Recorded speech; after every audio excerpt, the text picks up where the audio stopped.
Breaking news చూస్తున్నాం. తెలంగాణ కాంగ్రెస్ కు మరో షాక్ తగలనున్నట్టు తెలుస్తోంది. ఎమ్మెల్యే సబితా ఇంద్రారెడ్డి, ఆమె కుమారుడు కార్తీక్ రెడ్డి టీఆర్ఎస్ లో చేరేందుకు రంగం సిద్ధం చేసుకున్నట్లు సమాచారం అందుతోంది. సబితా ఇంద్రారెడ్డి ఈ రోజు టీఆర్ఎస్ వర్కింగ్ ప్రెసిడెంట్ కేటీఆర్ తో రహస్యంగా భేటీ అయినట్టు తెలుస్తోంది. తెలంగాణ అసెంబ్లీ ఎన్నికల్లో రాజేంద్రనగర్ టికెట్ దక్కకపోవడంతో సబితా కుమారుడు కార్తీక్ రెడ్డి కాంగ్రెస్ పార్టీకి రాజీనామా చేసిన సంగతి తెలిసిందే. తాజాగా కాంగ్రెస్ పార్టీలో తనకు తగిన ప్రాధాన్యం దక్కకపోవడంపై సబితా గుర్రుగా ఉన్నట్లు సమాచారం.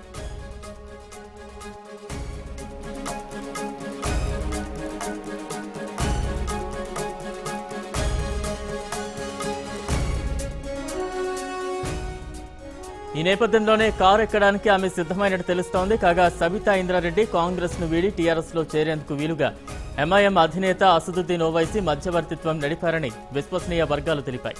ఇప్పటికే ఆత్రం సక్కు, రేగా కాంతారావు, లింగయ్య సహా పలువురు నేతలు కాంగ్రెస్ పార్టీని వీడిన నేపథ్యంలో సబితా కూడా రాజీనామా చేస్తే కాంగ్రెస్ కు గట్టి ఎదురుదెబ్బ అవుతోంది.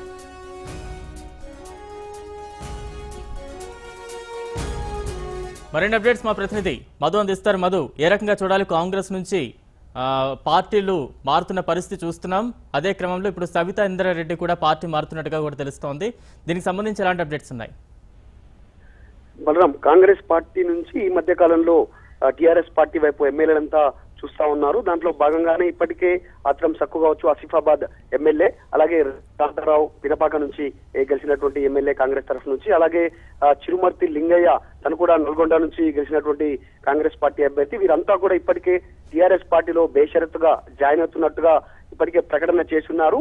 అందులో భాగంగా కొద్ది మంది కూడా కాంగ్రెస్ పార్టీని వీడి టిఆర్ఎస్ వైపు చూస్తున్నారనేటువంటి ఏదైతే వార్తలు వినిపిస్తా ఉన్నాయో దాంట్లో భాగంగా ఈరోజు మాజీ హోంమంత్రి సబితా ఇంద్రారెడ్డి టిఆర్ఎస్ పార్టీ వైపు వెళ్లనున్నారనేటువంటి వార్తలు వినిపిస్తా ఉన్నాయి. దాంట్లో భాగంగానే ఈ రోజు ఉదయం సమయంలో అసదుద్దీన్ నివాసంలో కేటీఆర్, సబితా ఇంద్రారెడ్డి కుమారుడు అయినటువంటి కార్తీక్ రెడ్డి అసద్ ఇంట్లో భేటీ అయినట్టుగా వార్తలు వెలువడతా ఉన్నాయి. వీటన్నిటికీ సంబంధించి అటువైపు మా వారితో భేటీ జరిగిన తర్వాత సబితా ఇంద్రారెడ్డి వెళ్లి కవితతో కూడా కవిత నివాసంలో భేటీ అయినట్టుగా వార్తలు వినిపిస్తా ఉన్నాయి. దీనికి సంబంధించి ఏదైతే చేవెళ్ల నియోజకవర్గంలో చాలా గట్టి పట్టున్నటువంటి కుటుంబంగా వీరికి పేరుంది సబితా ఇంద్రారెడ్డి కుటుంబానికి. అలాగే టిఆర్ఎస్ పార్టీలో కొనసాగుతున్నటువంటి ఏదైతే మాజీ మంత్రి మొన్న ఓడిపోవడం జరిగిందో మహేందర్ రెడ్డి ఎమ్మెల్యే ఎన్నికలలో తనకు ఈ రెండు ఇరు కుటుంబాలు కూడా చాలా సన్నిహితంగా మెలుగుతాయి, బంధుత్వం కూడా ఉంది. వీరిద్దరికి ఉన్నటువంటి పట్టు వల్ల అక్కడ ఎంపీ స్థానాన్ని కైవసం చేసుకోవాలి ఎట్టి పరిస్థితుల్లో అనేటువంటిది టిఆర్ఎస్ పార్టీ వ్యూహంగా కనపడుతుంది. దాంట్లో భాగంగానే సబితా ఇంద్రారెడ్డిని తమ పార్టీలో చేర్చుకోవాలి, అవసరమైతే సబితా ఇంద్రారెడ్డికి రెండవ విడత మంత్రివర్గ విస్తరణలో మంత్రి పదవి ఇవ్వాలి, తన కుమారునికి ఎమ్మెల్సీ కార్తీక్ రెడ్డి ఏదైతే అసంతృప్తి నేతగా ఉన్నారో కాంగ్రెస్ పార్టీలోనే తనకు ఎమ్మెల్సీ పదవిని కట్టబెట్టాలి అనేటువంటిది ప్రయత్నం జరుగుతున్నట్టుగా తెలుస్తుంది. ఇది ప్రస్తుతం అయితే ఈ చర్చలు మొదటి దశలో ఉన్నట్టుగా తెలుస్తుంది. కొన్ని పరిణామాలు కనుక చేంజ్ అయితే కార్తీక్ రెడ్డి హఠాత్తుగా ఎంపీ చేవెళ్ల ఎంపీ అభ్యర్థిగా కూడా పేరు ప్రకటన చేసేటువంటి అవకాశం ఉంది.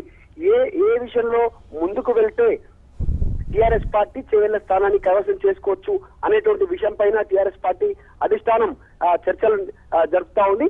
ఒకవేళ గనక మహేందర్ రెడ్డిని నిలబెడితే ఎలా ఉంటుంది, కొత్త అభ్యర్థిత్వాన్ని తీసుకొస్తే ఎలా ఉంటుంది, లేదంటే కార్తీక్ రెడ్డికి మా చేవెళ్ల ఎంపీ సీట్ ఇస్తే ఎలా ఉంటుంది అనేటువంటి విషయం పైన తర్జన భర్జన నడుస్తున్నట్టుగా తెలుస్తుంది. దీనిపైన కేటీఆర్ చేవెళ్ల నియోజకవర్గానికి సంబంధించినటువంటి కొద్ది మంది నేతలతో మాట్లాడే ప్రయత్నం చేస్తున్నారని కూడా తెలుస్తుంది. మొత్తానికైతే సబితా ఇంద్రారెడ్డికి సంబంధించినటువంటి ఎపిసోడ్ కాంగ్రెస్ లో ముగియనుందని చెప్పవచ్చు. సిఎల్పీ నేతకు సంబంధించినటువంటి ఎన్నుకునే విషయంలో సిఎల్పీ నేత ఆ పోటీకి సబితా ఇంద్రారెడ్డి కూడా నిలిచింది, అయినప్పటికీ తనను పరిగణలోకి తీసుకోలేదు. ఒకవేళ సిఎల్పీ నేత కనుక సిఎల్పీ పదవి సబితా ఇంద్రారెడ్డికి ఇచ్చి ఉంటే ఖచ్చితంగా తను కాంగ్రెస్ పార్టీలోనే కొనసాగేది అనేటువంటి ఒక చర్చ కూడా కాంగ్రెస్ పార్టీలో ప్రస్తుతం నడుస్తా ఉంది. తనకు సిఎల్పీ పదవి ఇవ్వకపోవడం కూడా ఒక అసంతృప్తికి కారణంగానే చెప్పవచ్చు. మరోవైపు తన కుమారుడు ఏదైతే కార్తీక్ రెడ్డి మొన్నటి అసెంబ్లీ ఎన్నికల్లో రాజేంద్ర నగర్కి సంబంధించినటువంటి సీటు ఆశించడం జరిగింది, ఎమ్మెల్యే సీటు. చివరి క్షణంలో పొత్తులో భాగంగా మిగతా వారికి కేటాయించడం జరిగింది ఆ సీటు. అదే విషయం పైన కూడా కార్తీక్ రెడ్డి చాలా అసంతృప్తితో ఉన్నారు. అదే సమయంలో పార్టీకి సంబంధించినటువంటి ఆఫీసును తన పార్టీ కాంగ్రెస్ పార్టీకి సంబంధించినటువంటి రాజేంద్ర నగర్ లో ఉన్నటువంటి ఆఫీసును కార్తిక్ రెడ్డికి సంబంధించినటువంటి వర్గీయులు తన అభిమానులు ధ్వంసం కూడా చేయడం జరిగింది. అలాగే జెండా దిమ్మెలను కూడా ధ్వంసం చేయడం. గత కొద్ది రోజులుగా కూడా కార్తిక్ రెడ్డి తీవ్ర అసంతృప్తితో ఉన్నారు. టికెట్ కన్ఫర్మ్ కానప్పటి నుంచి కూడా పార్టీకి చాలా దూరంగా ఉంటున్నారు. తన కుమారుడి ఒత్తిడి కారణంగా కూడా సబితా ఇంద్రారెడ్డి కాంగ్రెస్ పార్టీని వీడాల్సినటువంటి పరిస్థితులు ఏర్పడ్డాయి. అలాగే అంతర్గత కలహాలు, కాంగ్రెస్ పార్టీలో ఏదైతే అంతర్గత కలహాలు కొనసాగుతున్నాయి, గ్రూపు రాజకీయాలు ఉన్నాయి, వాటినన్నింటికి ఇవన్నీ కూడా ఒక కారణం అని చెప్పేసి ప్రస్తుతం పార్టీలో చర్చ జరుగుతోంది. అందులో భాగంగానే తను వెళ్ళడానికి సిద్ధమైనట్టుగా తెలుస్తుంది. సబితా రెడ్డి పార్టీ మారడం ఖాయం. అలాగే చేవెళ్ల ఎంపీ సీటు స్థానాన్ని చేజిక్కించుకునే దిశగా టీఆర్ఎస్ ప్రయత్నాలు మొదలుపెట్టింది. ఒకవేళ గనక చివరి క్షణంలో ఏదైనా మార్పులు చేర్పులు జరిగితే తప్ప కొన్ని అనూహ్య పరిణామాలు తప్ప ఖచ్చితంగా తను చేయడం మాత్రం ఖాయం. కుమారుడికి ఎంపీ సీట, ఎమ్మెల్సీ పదవి ఇవ్వాలా టీఆర్ఎస్ పార్టీ నుంచి అనేటువంటి ప్రస్తుతం చర్చ జరుగుతా ఉంది. ఒకవేళ మహేందర్ రెడ్డికి ఎంపీ సీట్ ఇస్తే ఎలా ఉంటుంది, లేదా కొత్త వ్యక్తికి ఏమని ఇవ్వాలి అనేటువంటి దానిపై ప్రస్తుతం చర్చ జరుగుతుంది. ఈ దాదాపు 2 రోజుల్లో దీనికి సంబంధించిన ఒక పూర్తి క్లారిటీ వచ్చే అవకాశం ఉంది. కొద్దిసేపటి కింద భారత్ టుడే కార్తిక్ రెడ్డిని కలిసేటువంటి ప్రయత్నం కూడా ఫోన్ లైన్ లో మాట్లాడే ప్రయత్నం కూడా చేయడం జరిగింది. కానీ ఫోన్ లైన్ లో ఎవరు స్పందించడం లేదు ప్రస్తుతానికి వరకు అయితే. ఈ వార్తలు బలం చేకూరేలాగానే ఉన్నాయి.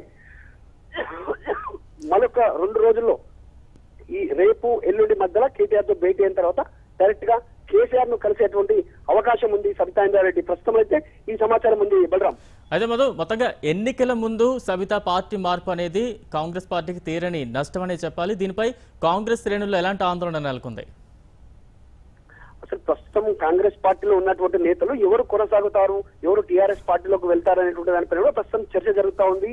ఈ సబితా ఇంద్రారెడ్డి లాంటి బలమైనటువంటి నేత కాంగ్రెస్ పార్టీని వీడి టీఆర్ఎస్ పార్టీకి వెళ్లాలనేటువంటి నిర్ణయం కనుక ఖచ్చితంగా తీసుకుంటే 100% కాంగ్రెస్ పార్టీకి తీవ్ర నష్టమనే చెప్పాలి రాబోయే ఎన్నికల్లో. ఏదైతే నిన్న రాహుల్ గాంధీ తెలంగాణలో మొదటి పార్లమెంట్ సంబంధించినటువంటి ప్రచార సభ చేవెళ్ల పరిధిలోనే జరిగింది. ఈ చేవెళ్ల పరిధిలో జరిగినటువంటి శంషాబాద్ భారీ బహిరంగ సభలో సబితా ఇంద్రారెడ్డి కూడా వేదిక పైన రాహుల్ గాంధీతో పాటే పాల్గొన్నారు. వెంటనే ఈ పరిణామం జరిగింది. నిన్న సాయంత్రం వరకు, రాత్రి వరకు కూడా 7:30 వరకు కూడా రాహుల్ గాంధీతో పాటే ఉన్నటువంటి సబితా ఇంద్రారెడ్డి ఈ రోజు ఉదయం మాత్రం వెంటనే టీఆర్ఎస్ పార్టీలో జాయిన్ అవుతున్నారు అనేటువంటి వార్తతో ఒక్కసారిగా కాంగ్రెస్ పార్టీ షాక్ గురైందనే చెప్పవచ్చు. ఇప్పటికే తీవ్ర నిరాశతో ఉంది మొన్నటి ఎన్నికల ఓటమితో.